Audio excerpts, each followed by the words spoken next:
warahmatullahi wabarakatuh. Bismillahirrahmanirrahim. Malam Jumat, subhanallah, masya Allah, malam yang indah, seperti flashback ke masa lalu, di mana saya seorang sarkop, seperti deja vu, di mana saya musafir. Tadi malam seakan-akan saya itu hafal cerita kisah tahun 1997 saya naik ke Rinjani. Saya mengikuti orang-orang Bali dari Denpasar dan Sanur. Itu acara maturang di Gunung Rinjani, besar-besaran, ribuan orang waktu itu. Saya tidur sendirian, semua orang Bali di situ, orang Hindu. Waktu saya mimpi di pos 3.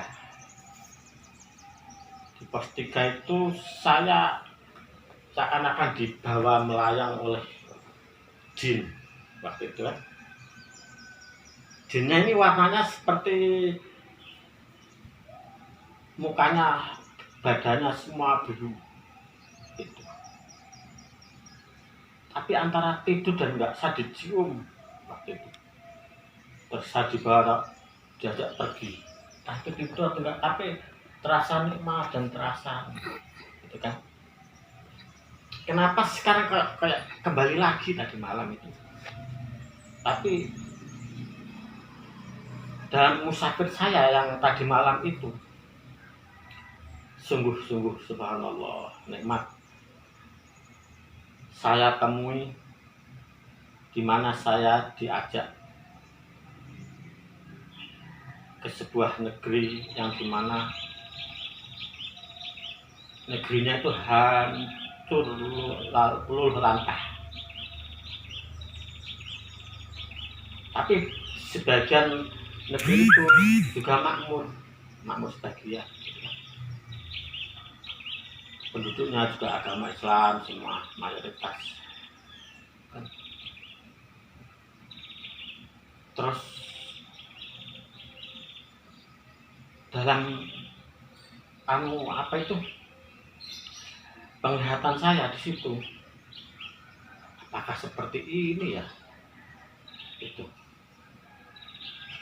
dunia ketika hancur perang saudara atau apa itu ya, itu pokoknya ngeri deh itu. Ini bukan soal mungkin gambaran saya aja, mungkin seperti inilah ketika perang saudara itu kan, yang dikuasai oleh orang-orang yang egonya kekuasaan yang tinggi, tapi mengatasnamakan identitas yaitu agama, syarat.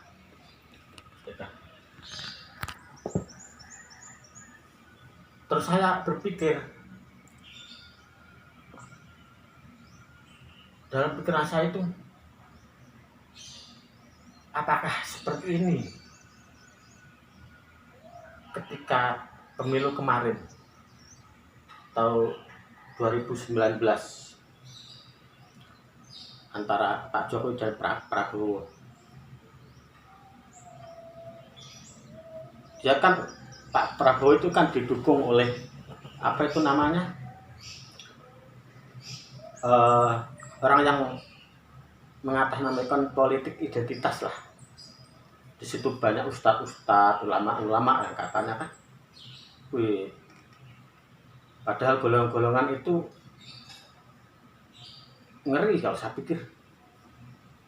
Di situ ada HTI, FPI yang dukung dia, PKS, orang-orang yang mengusung khilafah. Dan saya di situ bersyukurnya, masya Allah, ya Allah, bersyukurnya. Untung yang jadi presiden itu Pak Jokowi. Coba seandainya Prabowo dan Prabowo disetir oleh organisasi yang intoleran, radikal seperti HTI, FPI, PKS yang mengusung khilafah itu, apakah seperti ini? Itu kan terjadi perang saudara, yang berkuasa mengusir yang tidak sepaham dengan dia, itu kan ngeri sekali. Syukur ya Allah, alhamdulillah, sampai saya menangis lihat keadaan bumi itu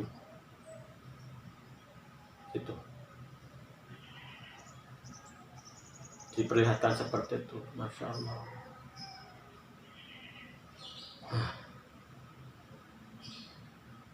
Syukurnya Pak Jokowi yang jadi presiden. Coba seandainya Pak Prabowo kemarin, mungkin ya, mungkin itu ngeri, bisa-bisa perang saudara itu ya.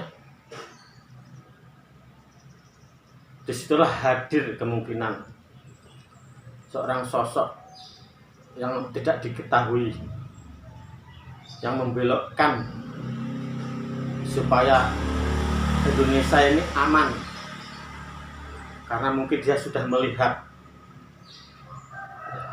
kauniyah keadaan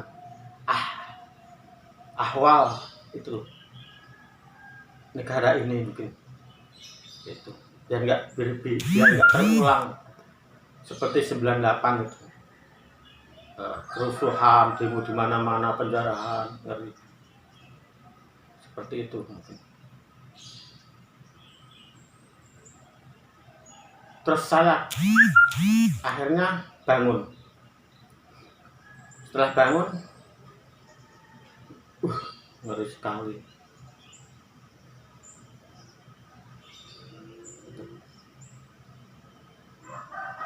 Yang saya utarakan flashback ke masa lalu, atau kayak seakan dejavu dalam kesarkupan saya. Sarkup, tahu sarkup, sarjana kuburan. Karena saya selama hidup itu dari kuburan ke kuburan, makan wali ini, wali itu.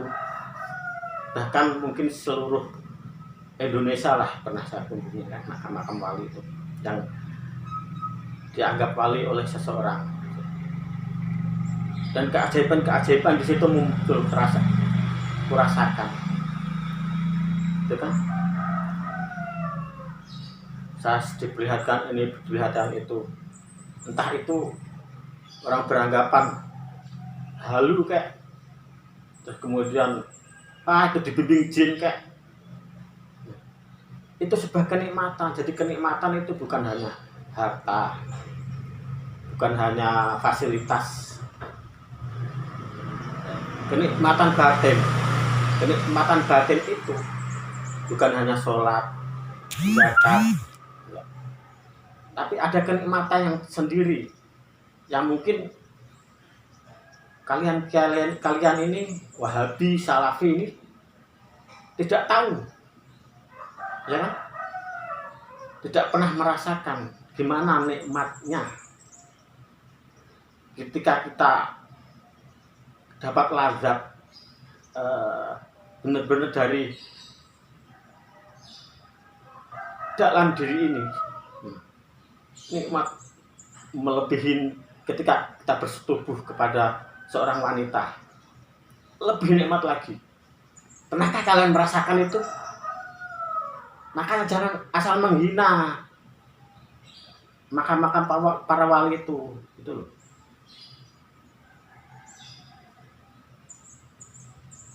Makam-makam para ulama itu. Kita tidak sirik, kita tidak mengharap bantuan dari orang yang sudah meninggal, itu nggak mungkin, itu kan. Tapi ada kenikmatan tersendiri di situ. Kalian mengamalkan syariat itu nggak mungkin dapat hijab, sebuah kenikmatan lazat dari Allah. Tahu nggak lazat? Nikmat di atas nikmat, namanya lazat. Itu loh. Seperti kalian mabuk dalam beragama. Itu kan sampai rasakan pikiran, hati, itu aja yang sampai rasakan, tapi belum sampai rasakan lazatnya, nikmat di atas nikmat itu belum pernah sampai rasakan, ya kan? Makanya ilmu itu jangan hanya menyepelekan. Ilmu Allah itu banyak, tahu nggak? Salafi Wahabi ini sok mencaci maki orang, menghina orang, ke kuburan, ziarah ke makam, dianggap bid'ah, dianggap sesat.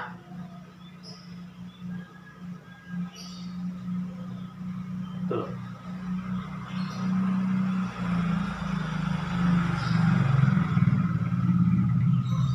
Pesan untuk saudara-saudara FPI, HTI, NII yang mau mendirikan khilafah. Nggak ada khilafah itu.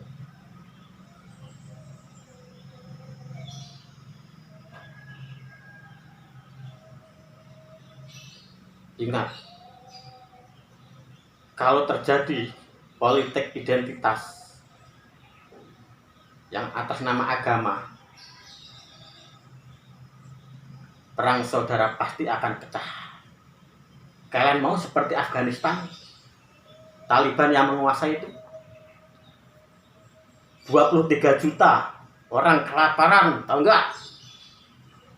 Itu gara-gara kalian ingin seperti itu. Apakah mau kau seperti itu Indonesia ini? Pikir, otak, pakai otak.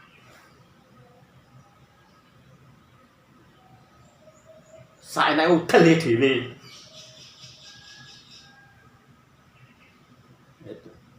Pernahkah kau merasakan seperti saya ini? Diajak keliling, dilihatkan seperti itu.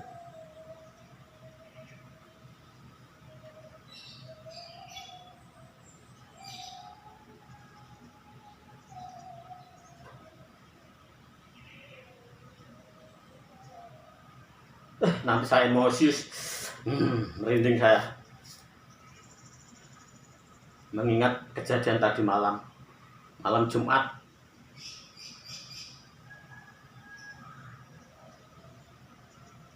Saya bukan membandingkan ketika Rasulullah Isra Mi'raj, diperlihatkan surga, diperlihatkan neraka, diperlihatkan keadaan itu. Seperti itulah saya diperlihatkannya.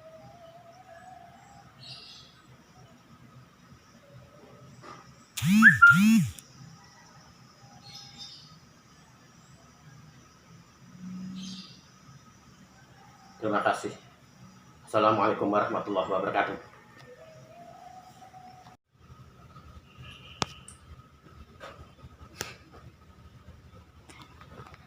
Ya benar, HTI adalah suatu kelompok yang merugikan diri kita sebenarnya.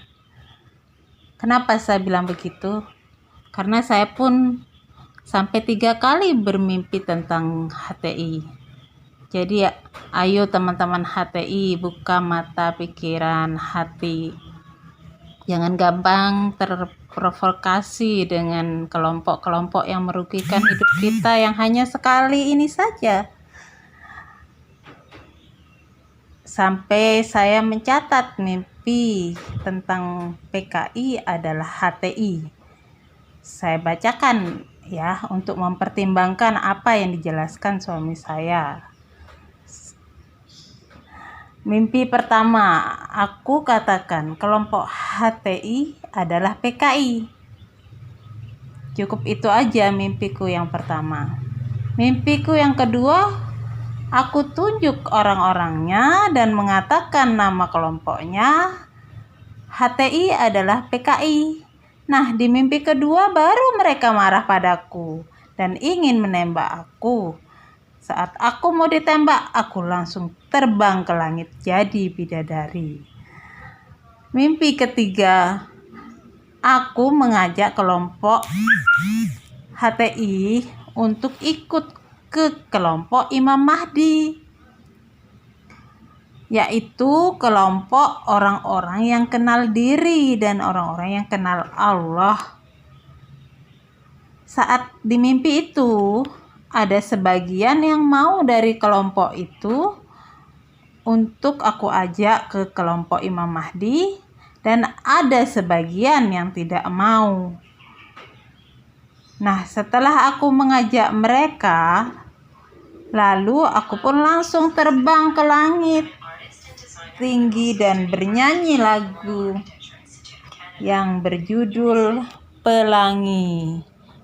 Begitulah mimpiku. Semoga mimpi yang 3 kali ini yang penuh makna dan arti bisa dipertimbangkan. Tidak gampang kan mimpi sampai 3 kali, berarti Allah membuka rahasia besar HTI padaku untuk aku sampaikan kepada umat semuanya agar tidak terpengaruh lagi, agar bisa betul-betul mana kelompok yang benar dan mana kelompok yang tidak benar, mana kelompok yang diridhoi Allah dan mana kelompok yang tidak diridhoi Allah.